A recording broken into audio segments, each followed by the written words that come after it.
और बढ़िया। Pre pass आ रहा है, सबके हार्ट बीट तेज हो रहे हैं। जिसके ऑप्शनल कंप्लीट नहीं है वो ऑप्शनल के पीछे भाग रहा है कि ऑप्शनल कंप्लीट कर लें। जिसके जिसका सी सेट कंप्लीट नहीं है वो सी सेट के पीछे भाग रहा है। सी सेट तो ठीक है, क्योंकि सी सेट जनवरी से भी स्टार्ट करेंगे तो मई तक तो कंप्लीट हो ही जाना है। लेकिन तब भी रिस्क नहीं लेना है। मैंने तो नवंबर से स्टार्ट कर रखा है। और रही बात मेरी ऑप्शनल ढंग से कंप्लीट नहीं है तो मैं सब चीज़ छोड़ के बस सी सेट और ऑप्शनल पे लगा हुआ हूँ। ना करंट अफेयर ना कोई रिवीजन, कुछ नहीं। क्योंकि बस मेरे पास 2 महीने हैं।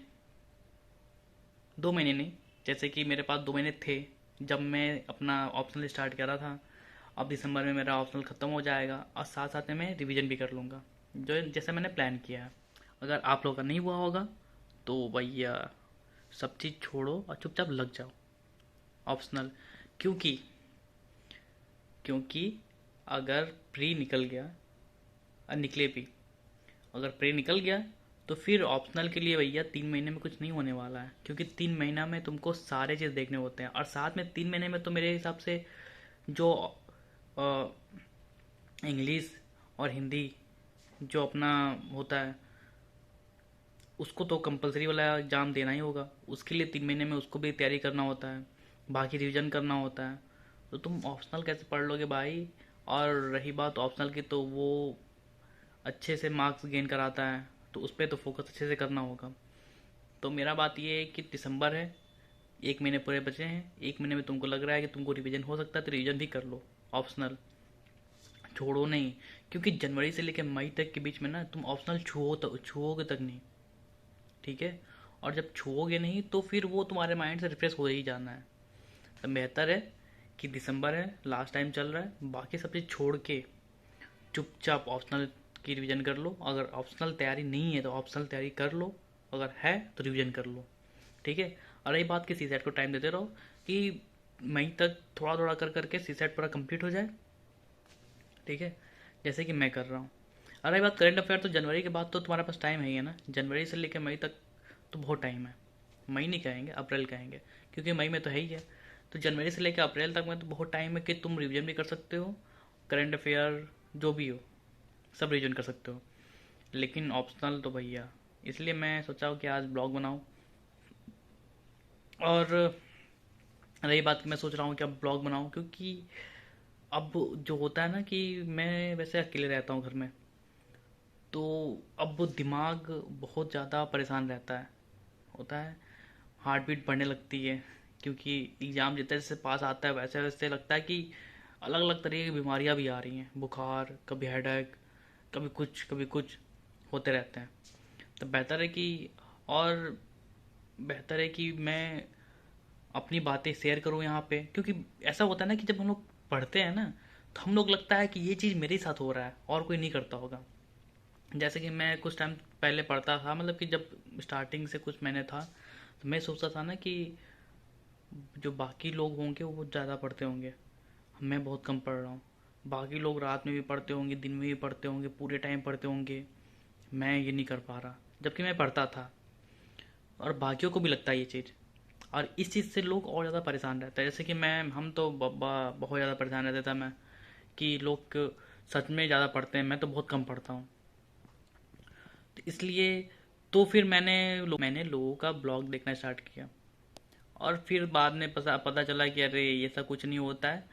सब अपने टाइम के हिसाब से ही पढ़ते हैं, सब ब्रेक लेते हैं, सब इंजॉय करते हैं। ज़रूरी नहीं है कि दिन भर। बहुत लोग सोचते होंगे ना, जो नए नए लड़के हैं, बहुत सोचते होंगे कि अगर यूपीएससी में आ गए तो सब चीज़ त्याग दो। जरूरी है, त्यागना जरूरी है। लेकिन उतना भी त्याग ना दो कि तुम बोर हो जाओ वो चीज़ से।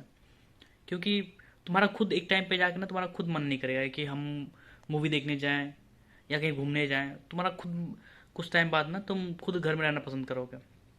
जैसे कि मैं बता दूं, अगर मेरा ऑफिस का छुट्टी रहे तो मैं 3-3 दिन, जैसे कभी कभी 4 दिन 3 दिन छुट्टी रहती है, तो मैं 3-3 दिन घर में ही रहता हूँ। मैं एक ही बार क्या करता हूँ कि सब्जी वब्जी लेके लाता हूँ और खुद को हाउस अरेस्ट कर लेता हूँ। ठीक है। तो ये होता है।